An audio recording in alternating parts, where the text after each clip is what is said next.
Hello, and welcome to Locutors of Trek on screen. Locutors of Trek on screen. Once again, I couldn't hear that. We're having some technical difficulties here. You couldn't hear it Well, that it time. turned out nicely. No, I It's couldn't been hear great. it that time. Okay, thanks. Welcome to Debate 9.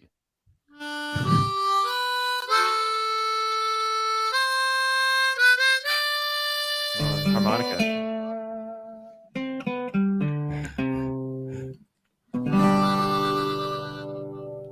Is it over?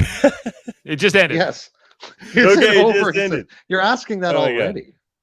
Well, we thought we had our technical difficulties I thought we settled, got but it was working. it wouldn't be. And look, we were so late, Facebook deleted our live stream. That's So okay. We'll put a new one in. we got ourselves to a good start, but like I said, we are Locutors of Trek. At least Dave Locutor there and I Yes. we have a podcast called Locutors of Trek. There it is. Looks something like that, That's what it looks where like. we talk about the many aspects of Star Trek, but we also like to play some fun games every now and then. And we're going to do that here today with our special guest, Dave Mater, from the Hello. Live Long and Podcast, from the Super Mater Brothers, from the Trivial Debates. Yes. Welcome. Thank you for having me. Yeah, thank you. So as I understand, and this thank is you for- round 2 today, right? That's You've right. already gone one round this morning. Davin was on one of my podcasts this morning, this one was called Trivial Debates, and it's not Star Trek related. It's just where we argue about different topics, movies, TV, sports, and more. So Davin, first time he was competing as a contestant, he took home the win. Impressive. Good job. And also Davin's been on a bunch of my Star Trek podcasts as well, including we do the Deep Space Nine at 9 every Tuesday, talking about new episodes of Deep Space Nine. We talk about original series. I don't think you've been on the original series yet, right? But and we also do the Lower Decks podcast every Thursday with all the new episodes on season 2. And Davin and I are going to be talking about Star Trek Prodigy coming up in October, along with Jessica Chan, when those new episodes come out for Nickelodeon. So, we do a lot of different podcasts. We also have our Super Mater Brothers podcasting, which is me and Jeff, and that's more like not Star Trek related. That's more like TV and movies that are, we do Big Brother, we do Survivor, we do shows like Westworld and whatever. Mhm. So that's basically where we do our podcasts, anything that's not Star Trek. Because Star Trek's definitely a big passion for me, my brother, our family. And here we are. Thank you for having me. Well, There's room welcome. for- It's nice to meet you. Yes, thank you. Nice to meet you too. Yes, There's room for thanks more for than one joining Dave us. here. So, Indeed. Indeed. We like to make I'm it as tempted to confusing sing as possible. Kids in the Hall songs right now, but I'll refrain. These are the Daves I know. These are the Daves I know. Yeah, and a Dav. We got a Dav. That's true. Well, and So- it's a Welsh form of David, isn't it? You two, as Or well Scots form of as David is Davin. the audience here, are going to have to forgive me with the sound effects. I'm still going to try to do as best as I can. But as I said, this is Debate 9, our game where we are all equals here. We are all debate master. We are all debaters. We are all locutors. So, as Dave likes to say, it's a bit of a Klingon take on debating. We're gonna fight the truth to the ground here. Exactly. Well, that's the first duty of every Starfleet officer, where is it? Fight the truth to the ground. Yeah. First time. Not this one. Here it is. The first duty of every Starfleet officer is to the truth. You know, I'm just going to hand That's true. sound effect duties over to you, Dave. Since Whether it's scientific truth or historical truth or personal truth. all those truths. So there will be 9 Star Trek debates, maybe 10. We have Mr. Scott standing by in case we need a tiebreaker, which hasn't happened yet, but it's certainly good. That's the thing about 3 of us, and there being 9. Any adequate we will have wishes. We will have no prior knowledge of the debate topics. We will have 30-second arguments, followed by a 15-second free-for-all. Doesn't sound like a lot of time, but somehow it is. And as I said, Mr. Scott will be here with the tiebreaker if we need him. All right. So, what I'm going to get you guys to do when it's your turn to be the debate master, I am going to get you to say what your debate topic is. I will punch up a quick banner for the people to see. And then once you guys see that banner of the question, the debating will begin. So we will actually have a bit of extra time, more than we usually have here. Some thinking and preparing time. Ooh. Well, you know, you got to do what you got to do. You're spoiling us today. Actually, I'm not so sure I can. Oh, yes, I can. All right. So you guys will be debating first here. Okay. And are you ready? So you know, pick who you want to argue for and who you want to argue against. I never decide that until I've already read out the question. So we'll see what happens here. The first question is, or topic to be debated, be it resolved, Klingons are the most fun at parties.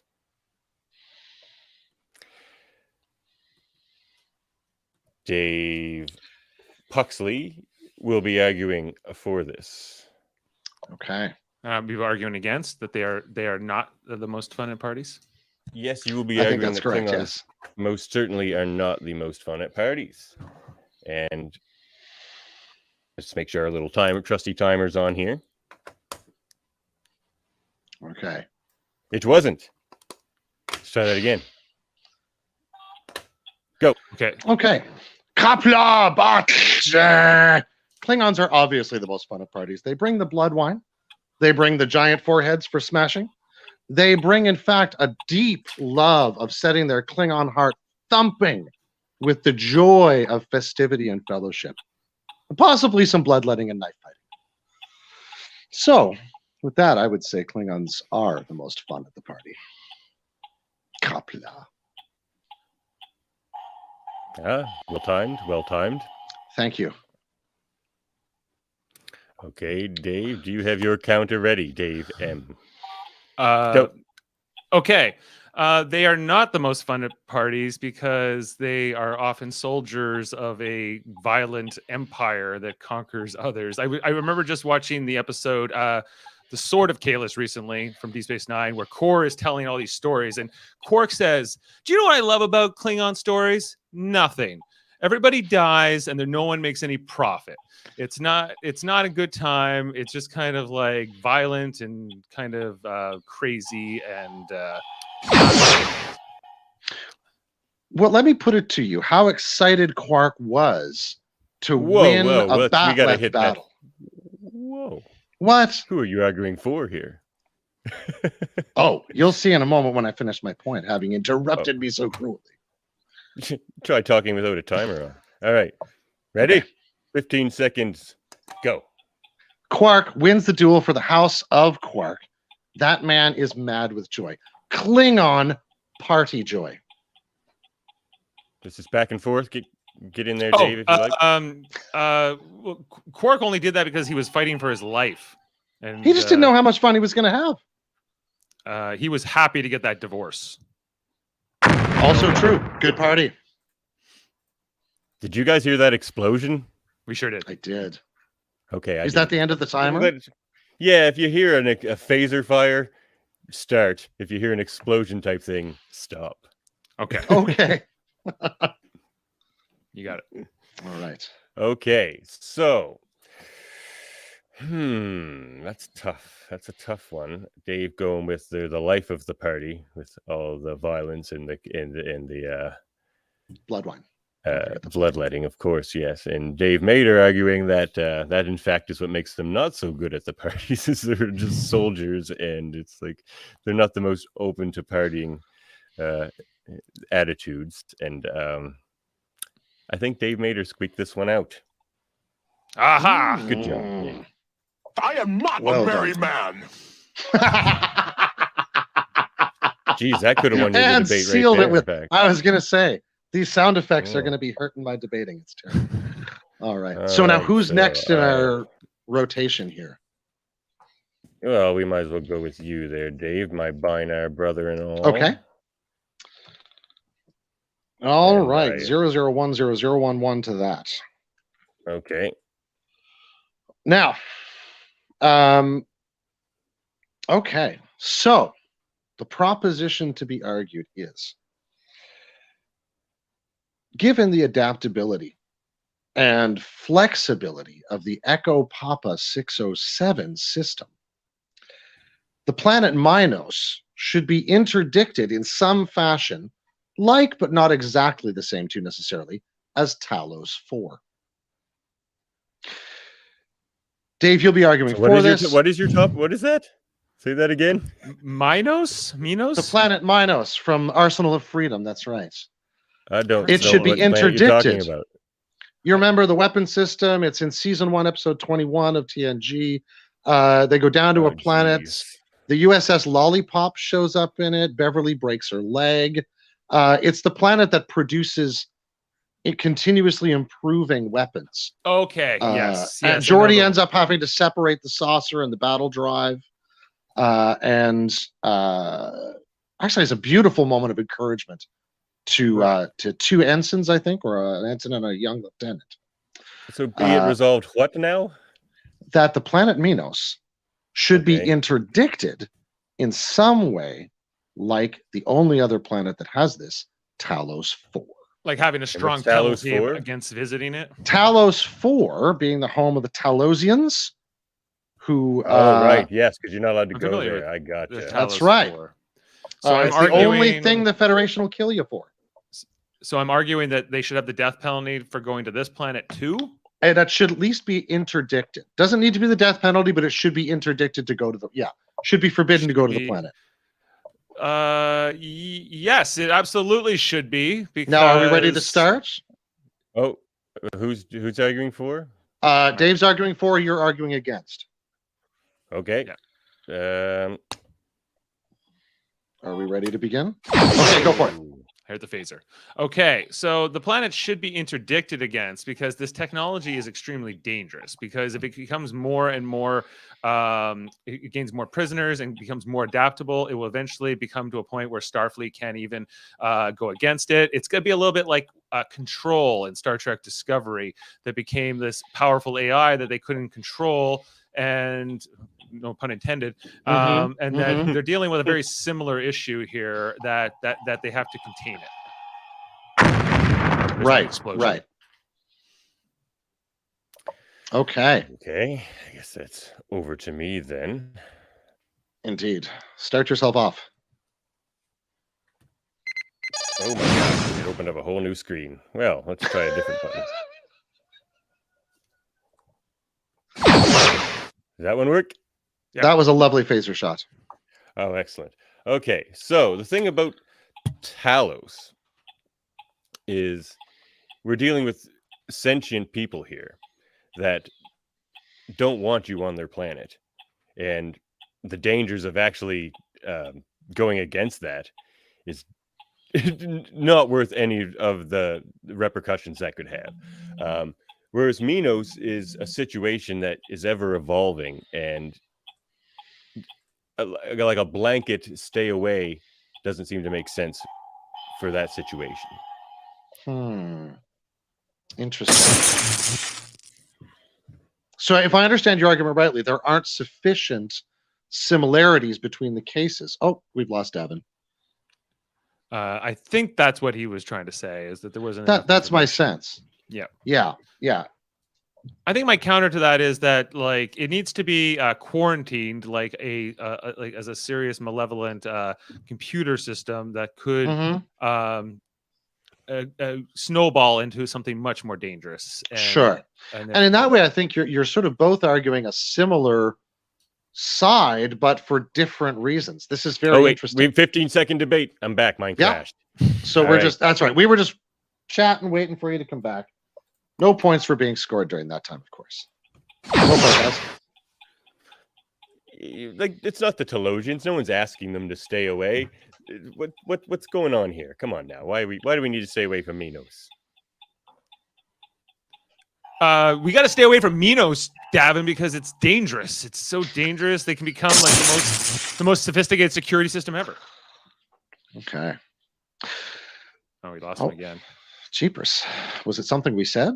I think it's more like his connection. I think you're right. It's raining like crazy over here. Oh, is it? And that loves to mess with the power lines here in Nova Scotia. Yeah, that's. I used to teach at a university here, and we'd get students from the West Coast that would come in every fall, and they'd be from like Vancouver or those places. And they'd get really annoyed in September and October because they would come here and say, we came here to get away from the rain. And I would have to look at them and say, dudes, you moved to the only place in Canada with more rain per capita than Vancouver. Well played. It's not talked about enough because there's also snow a lot of times a year. Yeah, that's true. Extreme weather Well, there. do you have a mine crash? Do you have a winner there? Well, my sense is that I threw you both a bit into the dark with the reference to Minos. But ultimately, I think that the question sort of fell down on how you assess the risk, right? And in the end, I think that independent of the level of its risk, the argument has to be made that it's sufficiently like Talos. And that's a fair point, Davin. So I'm going to give you the point on this one. All right. I got confused. Yeah, Poor Rob must have gotten confused. I was just like, poor Rob. All right. I guess that's over to you, Dave. I promise my next Dave questions M. are It's clear. going to be very confusing the more I just say Dave. You can call me Mater. Dave, It's easier. Nah. I'll just call Dave Puxley Binar. All right. So what? So now, do I have to be the judge?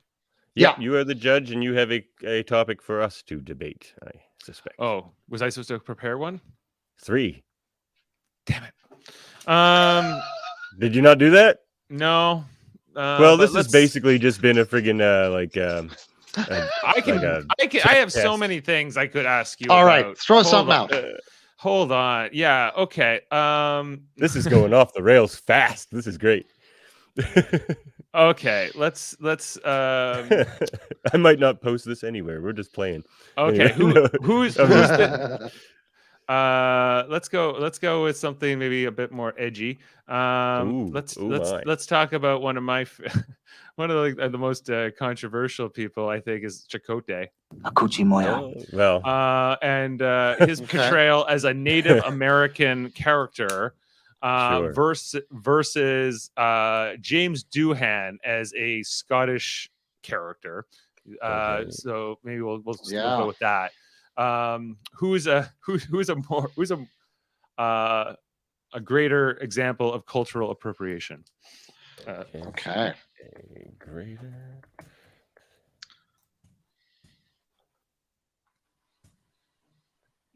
I like the format of this. This is fun. So who do you want to start then?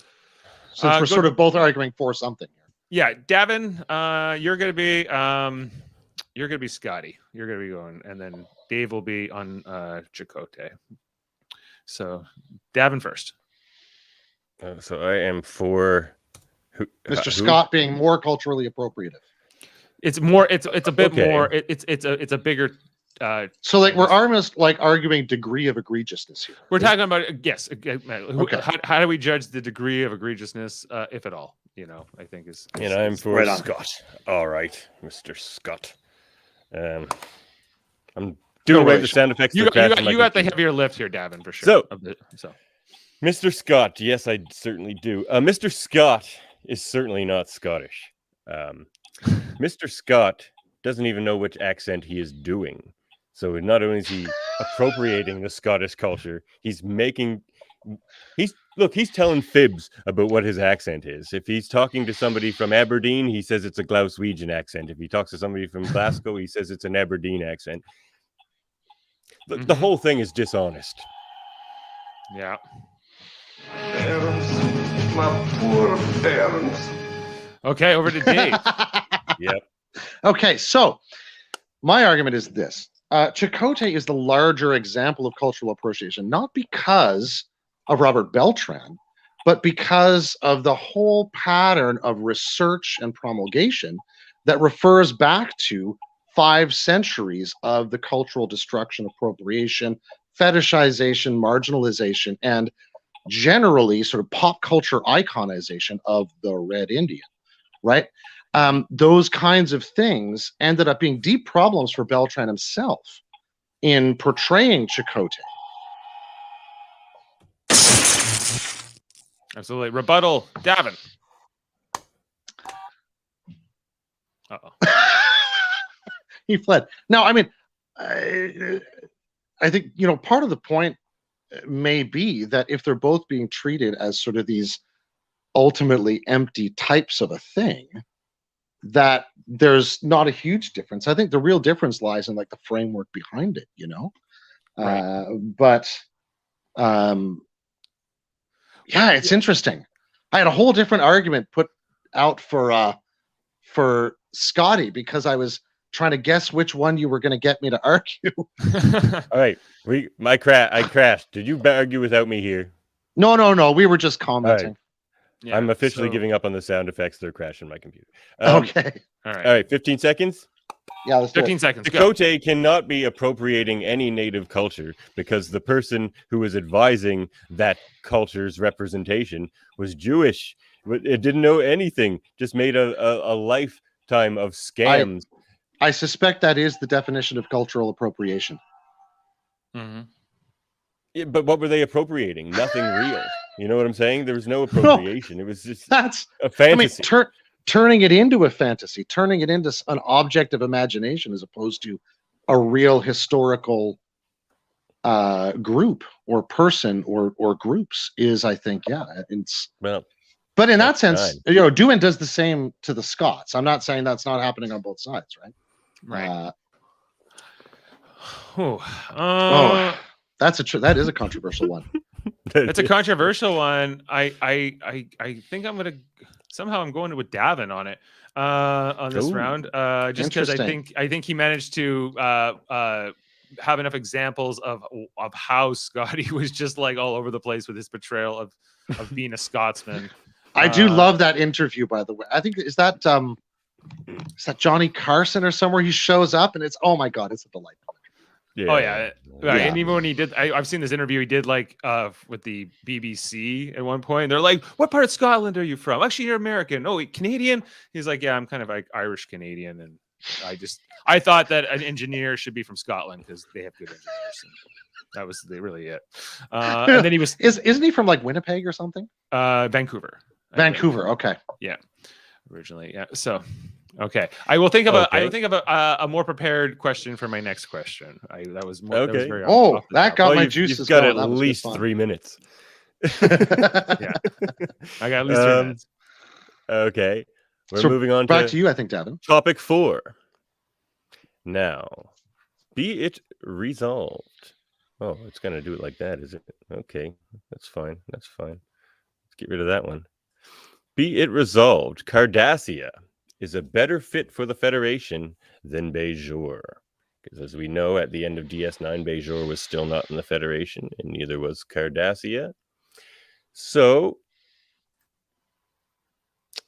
Which side am I? Dave Mater, you will argue for this, that Cardassia is a better fit for the Federation than Bajor, starting now. I think that Cardassia is got a way more alignment in terms of a secularism that I think the Federation can get behind. I think that the fact that the Bajorans are as religious as they are, the fact that their faith directly ties into one of a Starfleet officer who's assigned to command their outpost there is kind of a conflict of interest and sort of an example of how the Bajorans were not ready to join the Federation on a number of levels. The fact that return of that other emissary almost got them to bring in their caste system again, or their time. Okay. All right.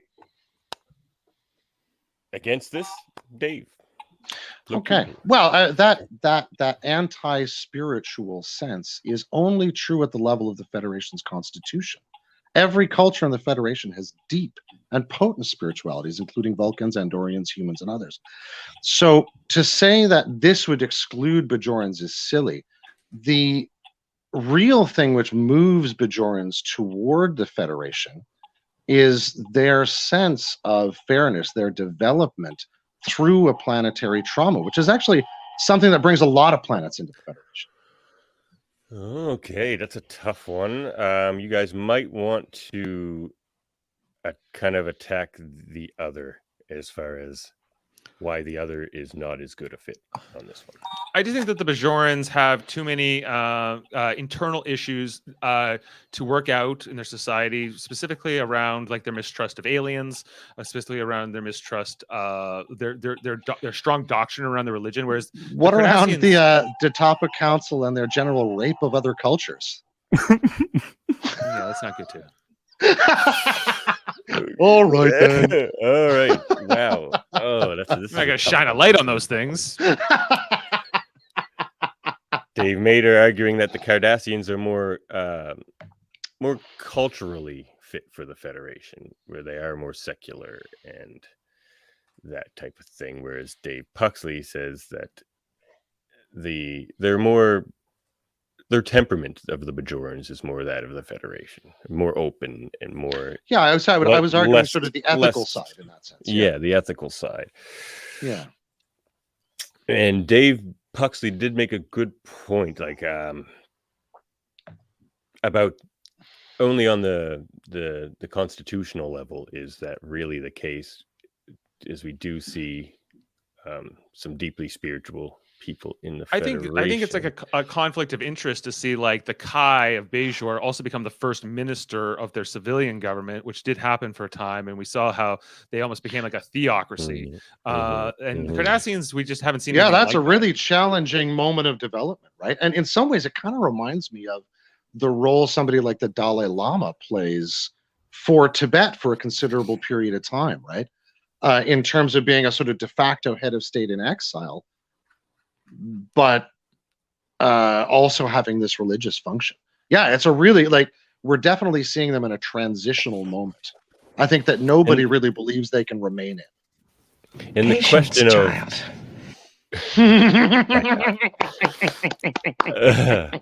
the question of which one is closer to gaining that acceptance and which one is better fit is kind of a different question.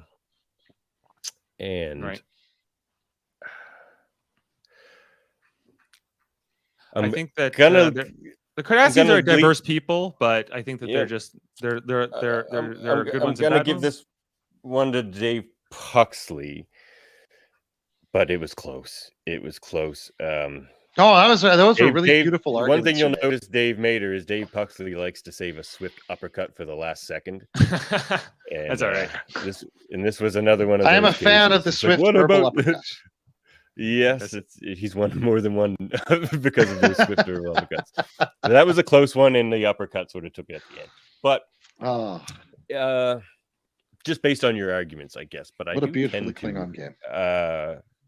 Think that Dave Mater's possibly more correct. Even though I think debating wise, I think. I think there are really good structural points on that side, right? I thought your point about the fact that they're sort of overtly universalizing in terms of being polities is very interesting. I think the real difference is going to play out in terms of how Cardassians or how the Federation relate to what they would understand as member states.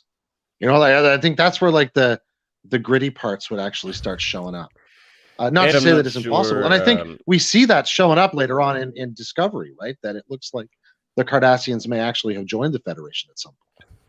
Yes, it seems to be the case. Yeah, I don't know if that's confirmed, but it seems pretty possible, or at least likely there's a large Cardassian population inside that space now.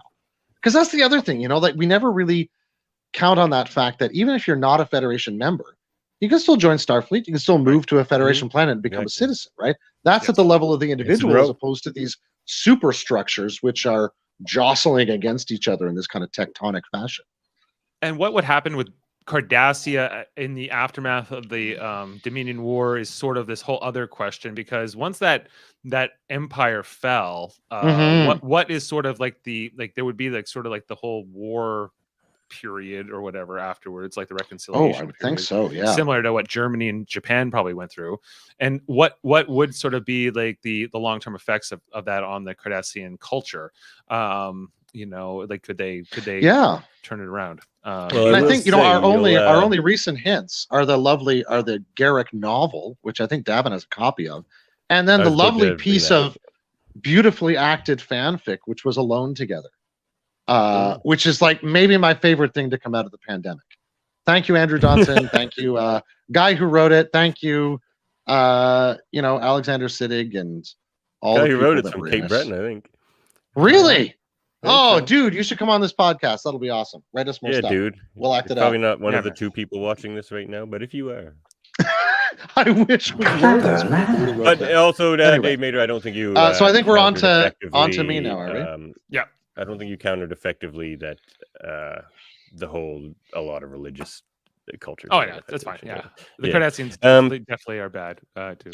But like this is part of the fun of the game, right? Like you're percolating it up on the spot, right? All right, here we go. So I think we're on to me for a topic, are we? All right. So this is we're staying in the Bajor sector. In fact, we're staying in the Bajor system. Where's their star called Bahala? I forget. So be it resolved. The wormhole aliens are just pretending to be gods. Dave, I think you're going to be arguing for this. And Davin against. Okay. All right. The prophets, as they are called by the Bajorans, are false prophets in the sense that they are not gods. They are merely non-linear aliens. They are a different life form that are from a different dimension, and they are perceived to be gods as benevolent overseers to the Bajoran people. However, like they also have outcasted members of their species, the Pa race, which are just like they basically pulled the Bajorans into like this internal conflict, their internal conflict, and that's not what gods do. That's what petty aliens do, and I think that they're guilty. Ooh, okay. All right, Davin. What is a god?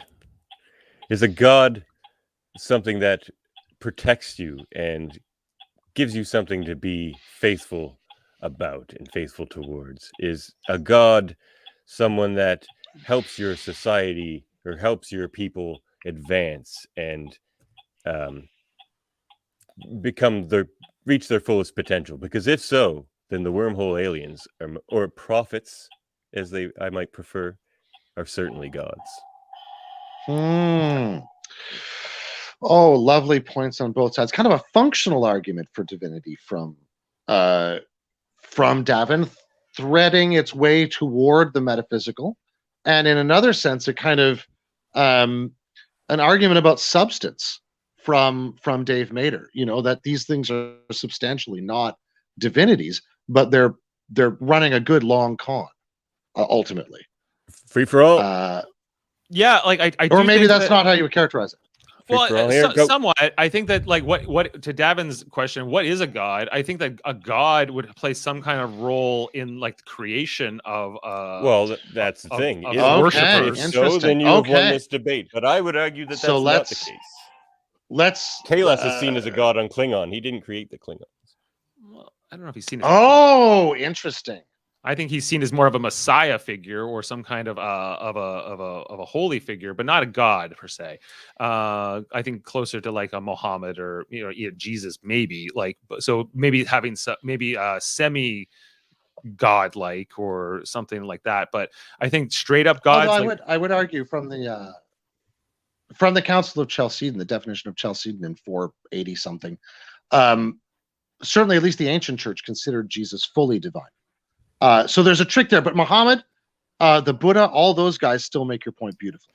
I think also, Worf says that they killed their gods in the Klingon religion, and they were too much And trouble. replaced him with a new one. And they replaced him with Kalis, I guess. You make a good point there, but our time is up. This is oh man, these were really rich arguments on both sides. I really like the point where you can kind of square them as somehow, one of the challenging things about divinities, right, is when we look at them, there's kind of types. There's the sort of Greek and Roman style personified forces of nature, and we see those in lots of places. And then there's the sense in which, even inside Greece and Rome, you find this philosophically developed religion, which talks about this, what's called a one not being, which they philosophically construct as a notion of what a single creative force would be. So I think, Dave Mader makes a beautiful point that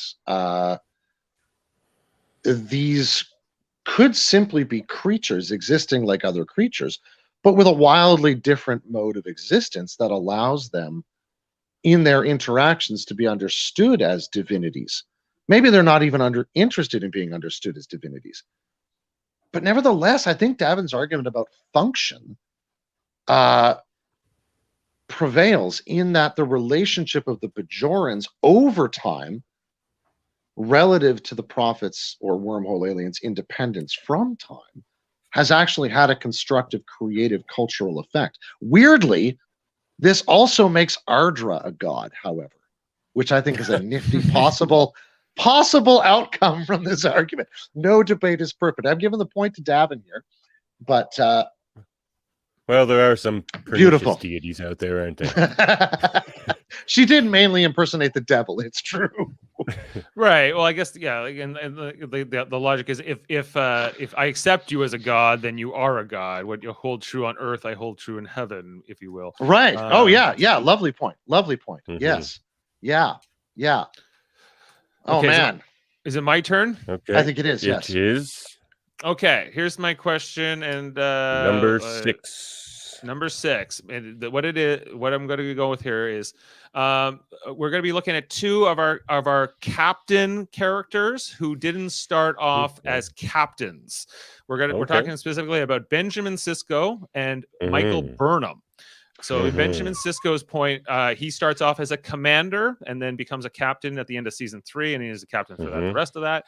Whereas we have Michael Burnham, who starts off as just a commander as well, as the first officer of the Shenzhou before being thrown out of Starfleet and then reinstated, and then eventually earns the rank of captain by the end of their 3rd season as well, and now will become the captain for 4 seasons. So I guess the question is, of those 2 characters, who had the harder path to becoming captain? Who had the heavier lift in their arc? Davin, you are going to be arguing for Sisko. Oh, good. Just one second here. Anything is you're for Sisko. Davin's always on that train. I was worried he was going to say the other way, and I was going to be in big trouble. I was worried he was going to say the other way as well. And then I would be in big trouble. Now you know what I want, Davin. Well. Evidence! Evidence! Oh, you'll get evidence. Let me show you right now. All right. Time.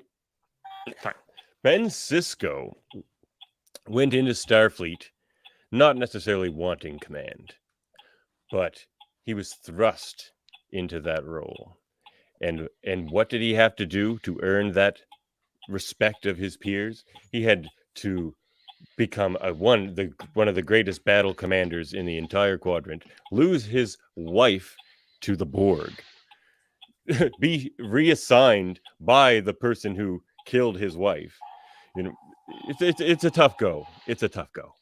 Time over to Dave. Michael Burnham committed mutiny. Michael Burnham is a mutineer and a traitor to Starfleet. Michael Burnham didn't need to fridge a spouse. She fridged her own captain by accident. Michael Burnham is maybe the worst Starfleet officer I've ever seen in those moments where she mutinies. Any ability to redeem herself through that is an extraordinary achievement approaching infinity. Over to Davin. Question for you: would you agree that Michael Burnham, that her path out of like the bottom, I guess, is what Dave's saying, that she was? No, I'd say that's the easiest route to captain. She doesn't even have to adhere to Starfleet principles and like code of conduct, and she can still be captain. Literally, like that's like making like. I think the Harrison trouble Savoy, is it makes. This is a 15-second. Here, let's go. okay. So 15 seconds. Cisco was on his way to captain the moment he stepped onto Deep Space Nine. There's no way they're going to let a guy stay commander of that station for long, especially as the wormhole develops, and not make him a captain eventually. Most stations are commanded by commanders, Which is why they originally did that choice. They wanted it to be different, but then they were like, well, why is our guy like on Deep Space Nine specifically, he's not as high of a rank as Picard, so therefore he's considered less. So I think that was the big choice to promote him. And I think, yeah, with Michael Burnham's character, they were like, well, what if our main character wasn't the captain? What if our main character was this other person? She's like the gritty reboot of Star Trek, right?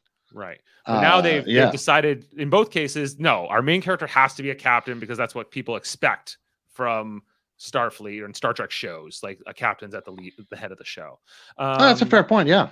You know, and so I guess, I'm still unsure. If you have any other counter arguments, I'm still trying to figure out. Yeah, like I guess the choice to promote either of them, which one was more necessary, I think, is kind of what I'm still trying to get to the bottom of. I think not only was Burnham's not necessary, it shouldn't have been allowed. Well, in a certain sense, I think you can argue she's only becoming a captain due to the necessity of the absolute balkanization and shattering of the Federation. They just need somebody who can lead. And in that sense, she's kind of like Cisco, even though he comes up to being a captain inside a fully formed, fledged, and functional Starfleet chain of command. Nice. So, I mean, like, there's 30 seconds, Dave. We're breaking all the rules and protocols of D-Day, just like Michael Burnham. That's me, mutineer. Yeah. Quis custos custodes, right? Or custodiat custodes. Giving this one to Davin. Oh my. Yeah, I just think there was two. I don't know if I necessarily thought that Michael Burnham's was earned enough from it. It's just more that she had all these things going against her. But I don't think it is. I don't think it is at all. I think you're absolutely right on that point. Not that I'm trying to take the point away from Davin, but I think you're right. I don't think it's earned at all. I think it's literally a creature of necessity, as you say.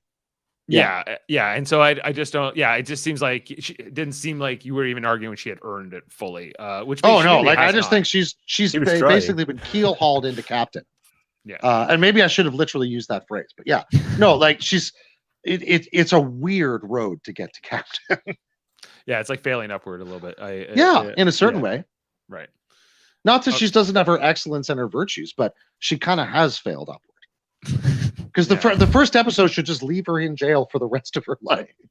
Yeah, she gets out of it, and then she gets a pardon, and so it's she a lot of things go her way after that. But okay. Not that she isn't a brilliantly acted character, but yeah. I'm looking forward to the next season, seeing what she's like in that. Yeah, it'll be interesting. Yeah, sure, that should be. Are we back around to you, Davin? Yep, we are. Okay. All right. Well, this question is a bit reminiscent of the podcast I've been guesting on of Dave Mader's. Okay. Be it resolved. And Dave Mader, you will be arguing for this. Okay. Based on having a podcast that revolves around this question a bit. Be it resolved. Aboard Starfleet ships, the lower decks are the best decks. The lower decks are the best decks because that's those officers in Starfleet who are in the lower decks are the underappreciated people, are the real ones who have to do the dirty work, have to make these go by. It's a thankless job, a job that comes without glory, but they have as much satisfaction and importance in what they are as anybody else. And I think that the Lower Decks show has done a great job of showing that everyone matters, and that sometimes these senior officers who are the main characters are kind of more like glory seekers and kind of just looking to put themselves in the history books. Oh, it's time. Good. All right, Dave Puxley with your. I think rebuttal.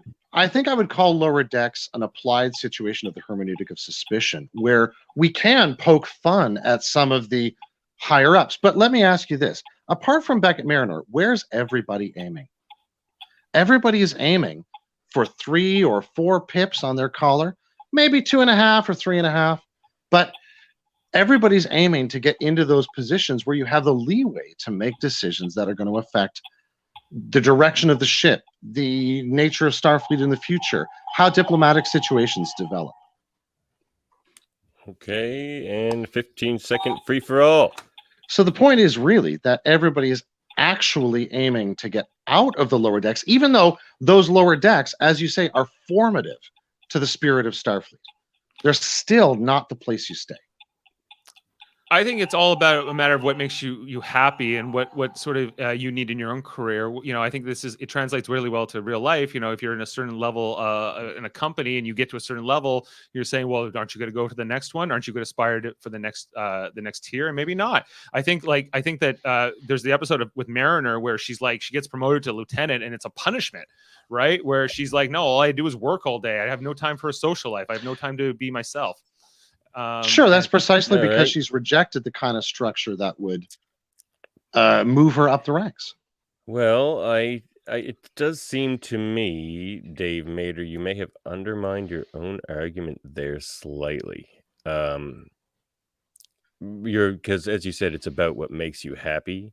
But Dave Puxley made the argument that what, other than Beckett Mariner, what they want to make them happy is to get out of the lower decks and onto the upper decks. Boimler, yes. I don't know what the other two so much. Like, yeah. Boimler for sure. For Boimler for sure. Well, no, I mean, look how much Rutherford, looks up to Billups, for example. Like he clearly idolizes that position, So No, I mean, I think it could be argued that Ensign Tandy could be pretty much happy anywhere. But I mean, she'd be happy falling in a hole. Sweet She's mission, just whole great. mission. Woo! you mean the mistress of the winter constellations? Anything Mistress of to the do, right. mistress of the winter constellations. Such a I great like that character. name. I think the episode with the dog is maybe my favorite episode of Lower Decks. That was like the finale last year, right? Like, Maybe the one right No. before Episode 9? It was yeah. yeah, with the weird dog. They go to the farm With and the there's weird farm. dog The farm, monster. yeah. I built a dog. I love Is that. a Episode. dog named Dog. Yeah, that is a good one. Yeah. That is a good one. So yes, I'm gonna have to give that one to Dave Puxley. All right. Lower Deck sucks. It sucks. And being Lower Deck sucks. It just sucks. Yep. Exactly. Well, Dave, All you should have right. just went with that. But anyway. That's true. All right. It's me, You're is up it? next. It All is. right, here we go. So, this is a bit of a well, it's just one that occurred to me because of the vast interior dimensions of Starfleet ships. So, given their size, decommissioned starships should be made into refugee or low-cost housing. Which who's on what side of what? Well, I'm gonna let's put Davin on the side of arguing for this, and Dave arguing that this is not something they should do.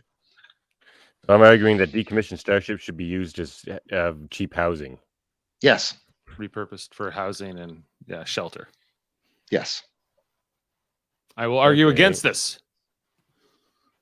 I know you're both Alright. passionate about this topic. So. I have my reason. I can give it to you. my Okay. reason, he says. I have a singular reason against this, and the reason is Well, we got to let Well, Davin go I first. gotta if go he's first. Yeah. arguing for. All right.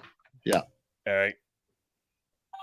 All right. The reason decommissioned starships should be used as affordable housing, because that's what I'm arguing, right? They should. Yes, they Um, should. Yes. Look, it's a big universe out there, and there's a lot of people. But there's a lot of planets and places that aren't suitable for those people. Do we want these starships just sitting around in a museum as they did with the Voyager, which special case? But what they just sit on these dockyards like with Mr. Adaka-Jin. It's a waste. It's a waste. They're huge space. They're luxurious by some planetary and colony standards. Great. Okay.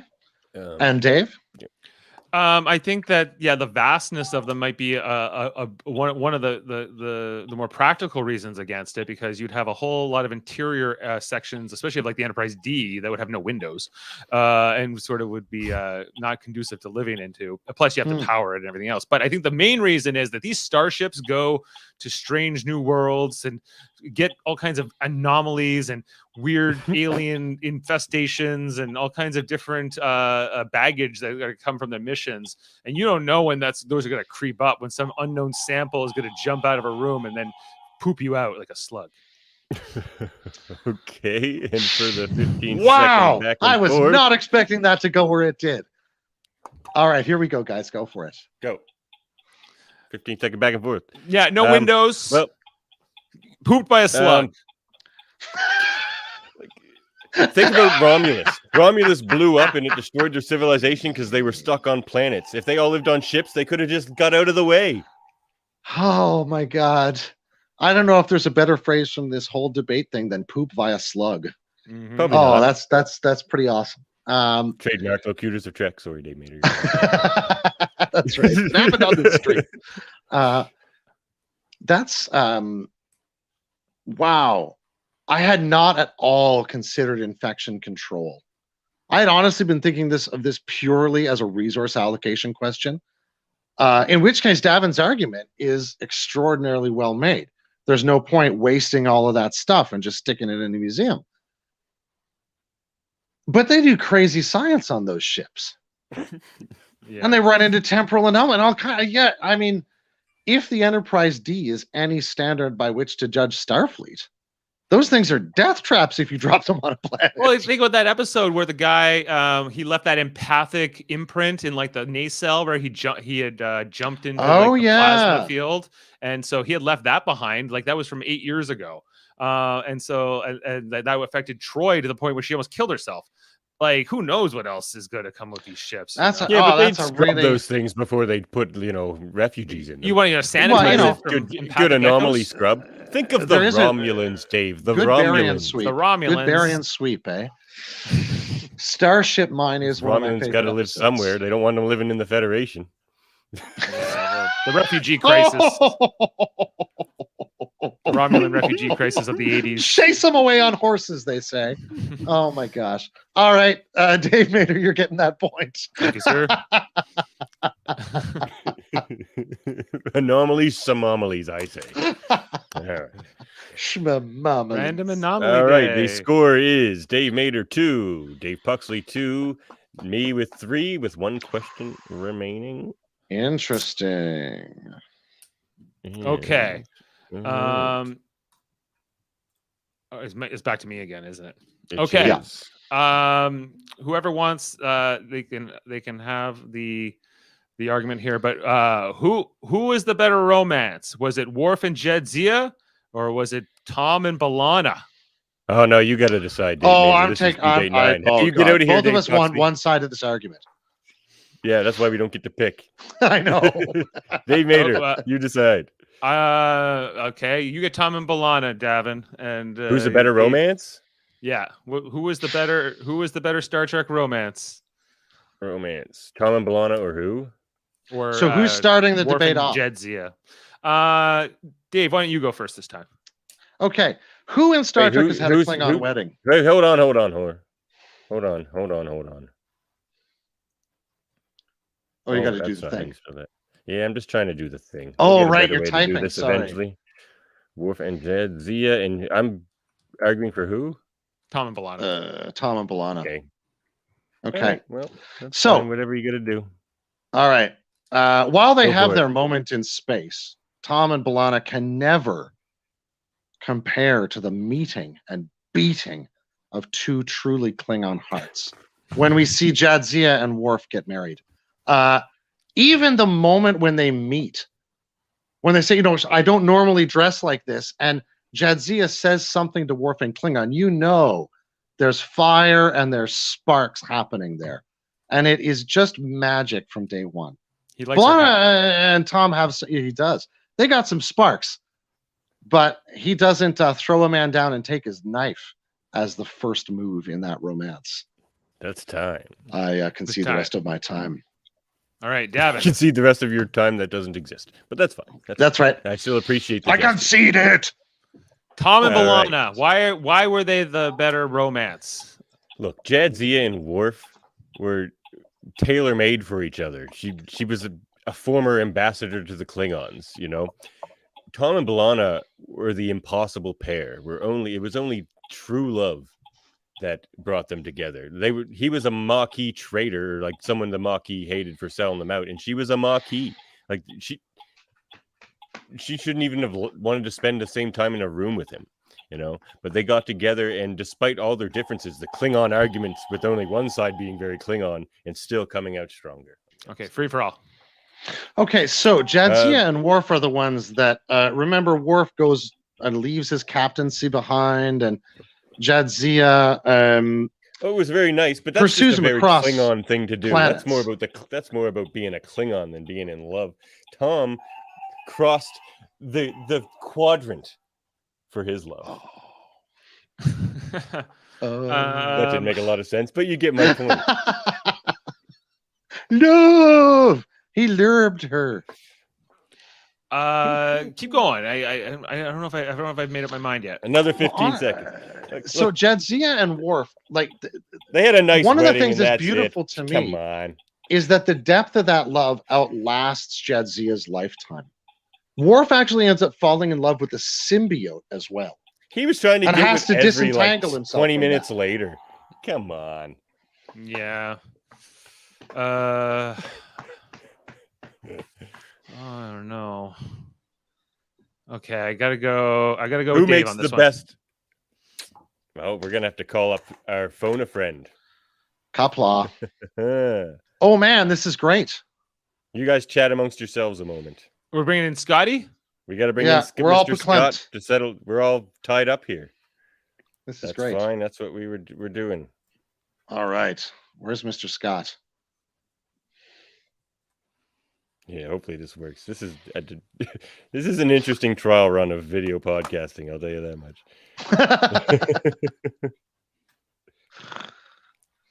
Oh my! Talk amongst Well, yourselves. Does he know you're going to call him? Yeah, but I I'm hope like so. way late, right? We're way Well, late. Oh, that's true. We've run a while. I do tend to go on a bit, I will say. You know, Well, that's, I can that's talk just about the Star truth. Trek all day long, you know. So it That's doesn't true. matter what the I could show talk is. about it for 2 days. If he's not there in we're not here in a minute, we'll end in a tie. How about that? And come Oh, back man. stronger next time with me a new computer or something. I don't know what's going on there. Oh man, Oh, you know what? it's not loving you today. It might have Well, it's been Google pretty well Chrome. behaved so far. I can give you a tiebreaker Uh, question if you want one. Oh, you let's got do one? it. Oh yeah, do it Oh up. yeah, because it's not a three-way tie. Never Yeah. mind, Mr. Scott. Okay. We don't Here's need the Mr. Scott question. today. All right, All right. tiebreaker question. Okay. Who would be more of a dick boss to have as your superior my. officer? Would it be Tuvok or would it be Data? Oh, Scott just got back to us. Oh well, we got a new one. Oh my God, is it Data or Tuvok? So who's Who's arguing Dick for who Boss? here? Okay. Whoever feels I got to assign it. I got to assign it, right? So Yeah, you have to assign it. let's This is give Klingon. Data. Let's give Data to Davin, and let's give Tuvok to Dave. So Okay. and Dave, you go first. Okay. Well, part of the trouble with Tuvok is that he is telepathic and a detective.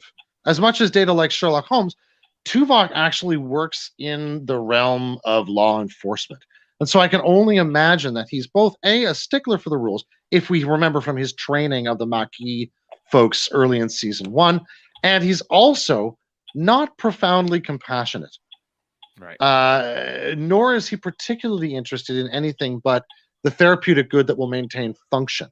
I'm not sure that would be true of Data. He oddly manifests a Okay. logical compassion Tuvok doesn't have. That's time. Okay. You require more training. All right. Over to Data. Tuvok showed that he could be a great mentor. He was a great mentor to those Maquis. He was a great life-changing mentor and boss, you could say, to Suter. Whereas Data has never really helped anyone on that level. There's a reason he doesn't get command very often, and was questioned on the Sutherland whether he should in fact do that because he doesn't care about the people. Can't feel the feelings. I am an Iceman. He's an ice. I think it is important to point out that I'm pretty sure he did change the commander of the Sutherland's life. I'm pretty sure that man did not come out of that encounter unchanged. Now, there may be a numerical thing you can argue there, but Tuvok taught at the academy for years. It's literally what he does. Oh, sure, but I had dick professors at college.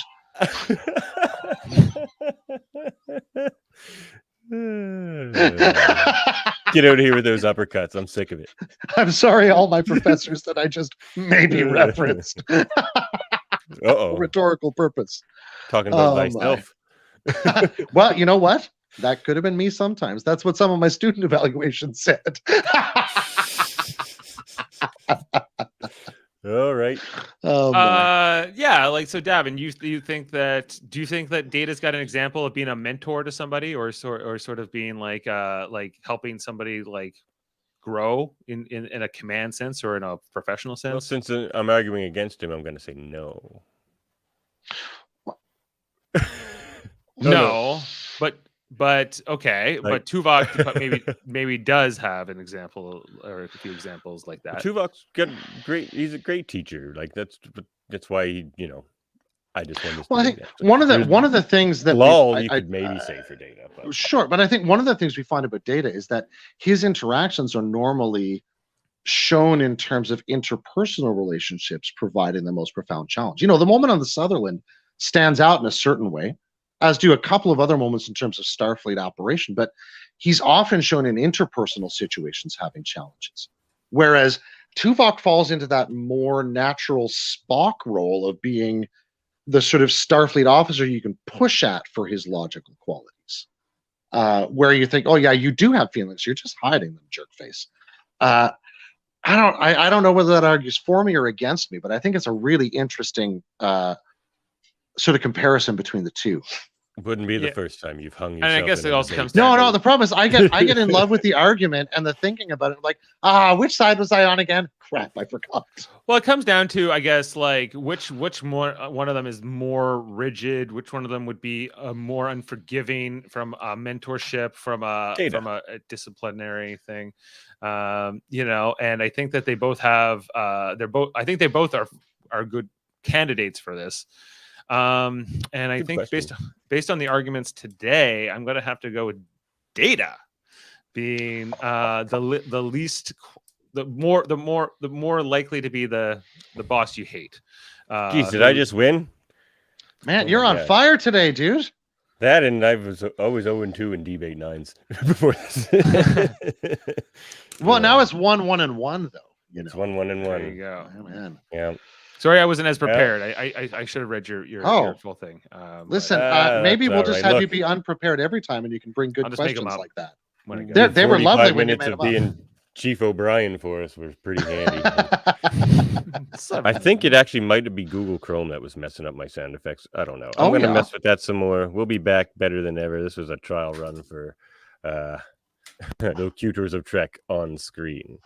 I saw that your broadcast. Well, I suppose then for now, all we can say is Facebook kicked us out. Yeah, because we started late. So you can download the video file and upload that to your Facebook page, just as a non. Oh, right on. Video. Well, I guess we'll get out of here for now. I appreciate. Do you want to hype your podcast again here? Yeah, Cody? sure. So check out, if you're listening to this, you're probably a Star Trek person. So first and foremost, check out our channel called Live Long and Podcast, which we talk about Star Trek many times a week, new and old. Monday nights, except for that, we're off for the next 2 weeks. But Monday nights, we talk about Star Trek, the original series. I've been talking about that show for a year with my dad and Adam Woodward and Jody Simpson and a few others. We're doing all 79 episodes. We didn't do them in order. We just kind of jumped around. And we got 5 left. So if you like Star Trek: The Original Series and there's a companion rewatch podcast to go with every episode. Same thing on Tuesday nights. We talk about Star Trek: Deep Space Nine. We've been doing every episode of that in order. And we're into the 4th season. Just watched the Soda Kalis last week, and we're going to be doing Our Man Bashir this Tuesday night. And then this Thursday, we'll be talking about the 8th episode of season 2 of Star Trek Lower Decks. Title still not determined, but They never tell us. Yeah, they never tell us until like Tuesday. And it airs on Thursday. And so we're going to be talking that at 7:00 p.m. on Thursday. And then eventually we'll be doing Prodigy will be coming in October, and then also Discovery Season 3, Picard, and Strange New Worlds in the new year. Also check out, we did like stuff like Star Trek Radio Theater, where we were doing script reads of the different episodes of Star Trek series, where we were theater of the mind, if you will, jumping around with voices and different versions of those stories. Check out that back catalog. And if you like other shows, like we do shows that are not related to Star Trek over on Super Mater Brothers Podcasting, like we talk about Big Brother season 23. We're going to be doing a podcast tonight as we are finishing up that season. This is the HOH Head of Household part 1 tonight, as the finale will be Wednesday, and we're going to be covering that tonight and Wednesday as well. Survivor is now gotten kicked off. If you're season 41. We did a cast preview this last week, and we did the first episode, and we're going to be doing that episode 2 on Thursday, just because we're doing the Big Brother finale Wednesday as well. So we got a lot going on over on Super Mater Brothers Podcasting. Plus we do Marvel Cinematic Universe movies and shows, and you can check all that out. And Trivial Debates, the channel that Davin was on this morning, where he cleaned up. He won he won the heart of Chris Seymour, who was hosting this morning on a few different subjects. It's a lot of fun. We only do that show once a month on the last Sunday of every month. And so check out Trivial Debates as well. So we got the 3 channels. Lots going on there, and it's all good stuff, I gotta say. And you can catch us on our podcast that comes out about twice a month, about as on time as this broadcast was today. But we get them out there. And, we talk about a lot of different things, Dave? Like we just did our cybernetics episode. The people, places, and things of Star Trek. Yeah, I've listened to a bunch of your episodes. Really love your take and your approach to Star Trek subject matter. It's a lot more intellectual than we do over in Live Long and Podcast. We're much more. Do you like this episode? Nah, it sucked, or it was good. That's what we do mostly. That can be fun too. Yeah, but no, it's I really like the deep dive conversations, and I hope Davin, of course, comes over. I hope Dave, you'll consider coming over for some recap podcasts as well. I'd love to, but I suppose at this point it leaves us only to say end transmission. End transmission.